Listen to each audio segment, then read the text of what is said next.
sebagai advokat, pertama-tama harus jelas dulu nih ya, legal standing kita adalah surat kuasa ya. Surat kuasa dari klien saya itu bernama Tuan M. Fahyumi bin Syarbini ya, yang saat ini lagi ditahan di Polda Kepri. Jadi hari ini teman-teman saya akan press release terkait dengan persoalan yang terjadi terhadap klien saya.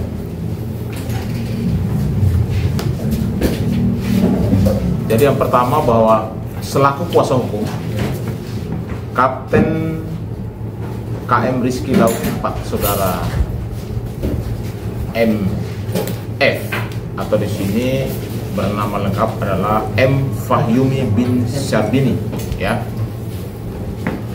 Klarifikasi terkait proses penangkapan, proses penyitaan, barang bukti, penetapan tersangka, dan penahanan yang dilakukan oleh tim Subdit 4 Tipiter tim Krimsus Polda Kepri pada tanggal 29 2005.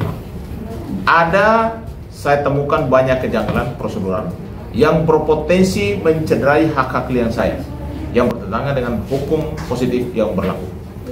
Kronologi ya, saya harus sampai kronologi yang sebenarnya. Pertama-tama, hari Kamis tanggal 29 2005 itu adalah hari libur nasional.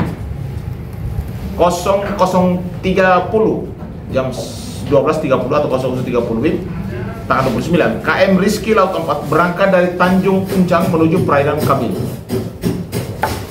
Jam 1 dini hari 01.00 WIB setelah selesai gigatan, kapal kembali menuju Tanjung Uncang. Di perairan Tanjung Uncang, kapal dalam kondisi berjalan normal, tanpa adanya pelanggaran, tanpa adanya ceceran minyak, tanpa adanya kerusakan, tanpa korban jiwa. Tapi tiba-tiba di jam itu, jam 1-an, didekati satu unit speedboat sipil bermesin 200 PK berisi 5 pria bersenjata laras panjang. Tanpa menunjukkan surat perintah penangkapan atau surat tugas, mereka memanjat kapal dan menodongkan senjata kepada kru dan kapten seraya berteriak agar tidak bergerak.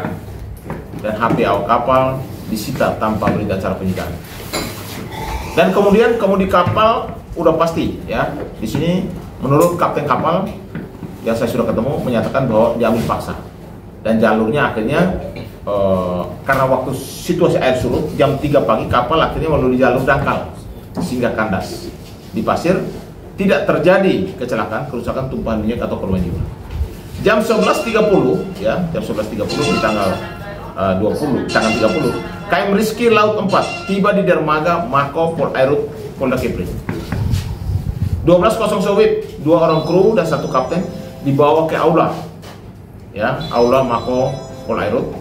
Jam 1 siang sampai dengan jam 1 dini hari, 2 kru diperiksa di Subdit 4 Tipiter Krimsus Polda Kepri lalu dipulangkan ke Simpang MTC Sekupang.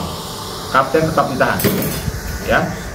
Surat penangkapan baru diserahkan ke istri setelah semua proses berjalan. Tanggal 30 Mei, tim Subdit 4 Tipiter Krimsus Polda Kepri menyedot BBM di kapal sebanyak 11.120 liter menggunakan 2 lori tangki. Berita acara penyitaan tanpa di hari kapten dan tanpa menitipkan barang bukti ke Ruk Basan hanya disaksikan oleh 3 kru. BBM tersebut kemudian diketahui dititipkan ke gudang PT Rizky Barokah Madani atas permintaan tim Subdit 4. Tanggal 31 Mei, SPDP baru dikirim ke kejaksaan. Ya. Hal ini belum terverifikasi. Catatan di sini bahwa kapal tidak sedang dalam melakukan tindak pidana apapun, serta itu tidak ada minyak tumpah, tidak kandas, dan tidak ada korban jiwa. Ya. Seluruh HP awak kapal waktu itu disita secara sepihak tanpa berita acara penyitaan. Ya. Kemudian kapal diambil alih paksa oleh tim tersebut, lalu kapal diarahkan sesuai instruksi mereka. Saat itu kapal diarahkan dari jalur dangkal hingga menabrak pasir dan kandas di jam 3 pagi akibat air surut. Tidak ada kerusakan berat, korban jiwa, dan insiden tersebut. Dalam hal tersebut ya, analisis hukum kami bahwa penangkapan tidak sah secara prosedural. Pasal 18 ayat 1 mewajibkan petugas memperlihatkan surat perintah penangkapan kepada tersangka. Penangkapan dilakukan kecuali tertangkap tangan. Dalam kasus ini tidak ada surat perintah di lokasi. tidak dalam keadaan tertangkap tangan karena kapal berjalan normal tanpa tumpahan minyak, korban dan pelanggaran hukum yang kasat mata. Jurisprudensi putusan Prapit nomor 32 Pit Prap garing 2013 PN Jakarta Selatan. Penangkapan tanpa surat perintah yang ditujukan di lokasi tanpa status tangkap tangan adalah tidak sah dan batal demi hukum. Penyitaan barang bukti HP BBM tanpa prosedural. Pasal 38 JO pasal 39 KUHP. Penyitaan wajib dengan surat perintah penyitaan, berita acara penyitaan yang ditandatangani petugas, tersangka dan 2 orang saksi. Fakta. HP waktu itu disita tanpa berita acara. BBM 11.120 liter disedot pada tanggal 30 Mei tanpa berita acara, tanpa kehadiran daripada kapten kapal dan tanpa penitipan resmi. Jurisprudensi putusan Prapit nomor 69 garing Pit garing Prap garing 2015 PN Jakarta Selatan. Penyitaan tanpa berita acara dan tanpa saksi adalah tidak sah. Barang bukti dinyatakan tidak sah menurut hukum. Ya. Penetapan tersangka dan penahanan di hari libur nasional. Pasal 17 KUHP mensyaratkan penangkapan dilaksanakan atas perintah pejabat berwenang kecuali tangkap tangan. Penetapan tersangka, penyidikan dan penahanan di hari libur nasional tanggal 29 Mei adalah hari libur nasional tanpa keadaan mendesak, bertentangan dengan asas hukum dan asas pidana kecuali tertangkap tangan, potensi melarikan diri, menghilangkan barang bukti, dan semua tahapan dilakukan di tanggal 29 ya, pas saat hari libur nasional. Saya jelaskan ya, ini adalah proses yang sangat cepat ya, yang dilakukan oleh tim Tipiter Subdit 4 Polda Kepri. Di tanggal 29 Mei itu penangkapan tanpa surat perintah di laut jam 1.00 WIB. 29 Mei juga penyitaan HP awak kapal tanpa berita acara. 29 Mei juga pengambilan alih kemudi kapal oleh petugas. 29 Mei pemeriksaan awal di Polda di Mako Polaido. 29 Mei pemeriksaan BAP 2 kru di Subdit 4 Tipiter. 29 Mei penetapan Kapten KM Rizky Laut 4 sebagai tersangka. 29 Mei penertiban surat perintah penahanan. 30 Mei penyedotan minyak di kapal sebanyak 11.120 liter ke lori tangki tanpa berita acara penyitaan. 30 Mei minyak dititipkan ke PT Rizky Barokah Madani tanpa surat perintah resmi. 31 Mei pengiriman SPDP kejaksaan ya, harusnya diwajibkan 7 hari kerja tapi masih dalam konfirmasi ya. Putusan MA nomor 32 Pit Prap tahun 2013 PN Jakarta Selatan, penetapan tersangka dan penahanan di hari libur nasional tanpa keadaan mendesak adalah tidak sah dan cacat prosedural. Yang di sini adalah tidak ada delik material dan saat penangkapan, delik pidana, perbuatan pidana, aktus reus, niat jahat mens rea. Dalam kronologi kapal berjalan normal, tidak ada tumpahan minyak, tidak ada korban, tidak ada kerusakan lingkungan, maka tidak terdapat aktus reus yang nyata di lokasi saat penangkapan.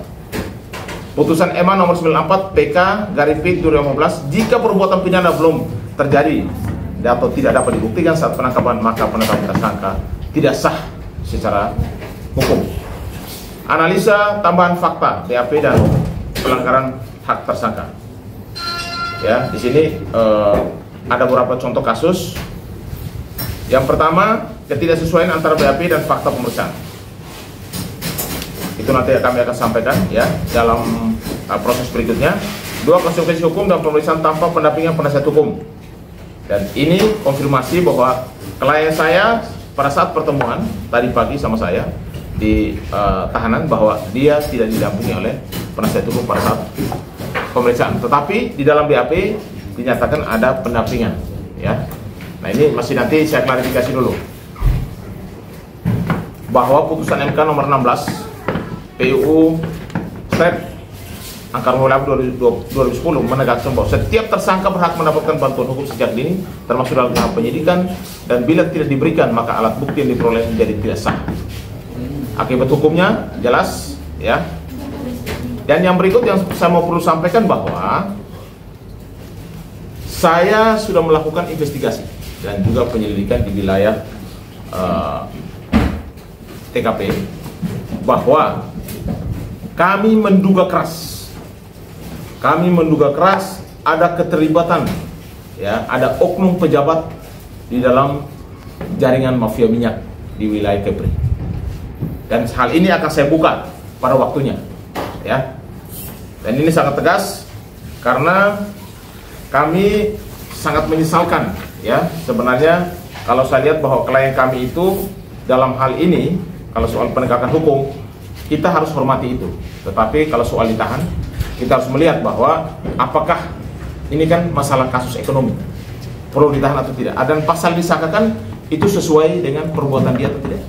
Supaya jangan sampai ya ini menjadi bumerang sendiri. Yang berikut kesimpulan, ya. Kesimpulan di sini saya mau sampaikan yang pertama, proses penangkapan, penetapan tersangka dan penahanan terhadap Kapten KM Rizky Laut 4 Saudara MF dilakukan dengan melanggar prosedur hukum yang diatur dalam KUHP dan asas hukum yang acara pidana, termasuk pelanggaran terhadap hak tersangka sebagaimana dijamin oleh Undang-Undang Nomor 8 Tahun 1981, ya, Undang-Undang 39 Tahun 99, Undang-Undang HAM dan Putusan Mahkamah Konstitusi Nomor 16, PUU Angka 8 Tahun 2010. 2. Pemeriksaan terhadap tersangka dilakukan tanpa pendampingan. Ada informasi yang saya dapat langsung dari klien saya. 3 kali saya bertanya apakah saudara didampingi, dia bilang tidak. Nanti kita akan klarifikasi dari pihak kepolisian karena di BAP ternyata ada pendampingan, ya. Kalau misalnya pendampingan ternyata tidak ada, berarti cacat hukum dan tidak syarat formilnya tidak terpenuhi sebagai alat bukti yang sah. Ini mencederai hak konstitusional tersangka dan bantuan hukum, menciptakan ruang terjadinya tekanan atau intimidasi dalam BAP. 3. Penyitaan HP, ya. Harusnya dalam penyitaan itu harus ada berita acara penyitaan. Itu jelas diatur dalam pasal 38, 39 dan 44 KUHP dan ada jurisprudensinya. Fakta BBM dititipkan juga, harusnya ada yang namanya berita acara dan harus disaksikan oleh kapten kapal.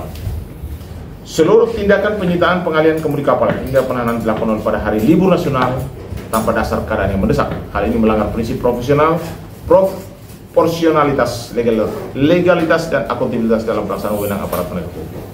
Dan yang saya di sini tetap tegaskan bahwa ada dugaan kuat ada pejabat di dalam jaringan mafia minyak di Kepulauan Riau, dan ini harus tetap dilakukan penyelidikan, ya, penyidikan.